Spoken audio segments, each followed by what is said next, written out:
Sasa nimwombe Bwana Oturo, hebu tuelezee kuhusu hili pambano kuu la mwisho la Ufunuo. Ni lipi hilo? Karibu sana. Asante sana mwenyekiti.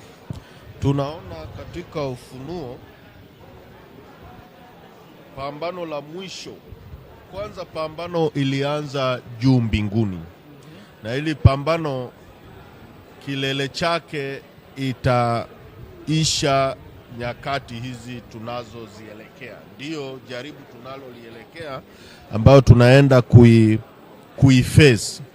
Pambano kuu ilianza mbinguni kati ya shetani na Mungu, na hili pambano litatimizwa hapa duniani. Pambano ilikuwa ni juu ya ibada. Mungu anatuambia yeye ndiye anayestahili kuabudiwa peke yake, lakini shetani naye anataka aabudiwe. Na hapa ndipo kuna pambano ambalo lilianza mbinguni, lakini alishindwa kule mbinguni, akarushwa huku duniani, lakini hilo pambano linaendelea tena huku.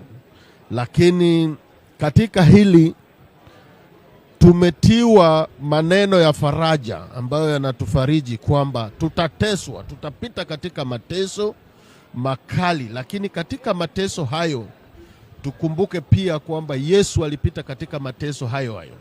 Lakini tunatakiwa kuwa na imani ya Yesu Kristo, imani ya kina sana ambayo ndiyo itakayotuvusha, kwa sababu yeye yu pamoja nasi.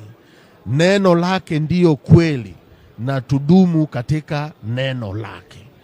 Inapobidi kufa, tufe kwa neno lake, kwa sababu tuna ahadi iliyo kuu kwamba wale watakaolala katika Bwana atawafufua siku ya mwisho.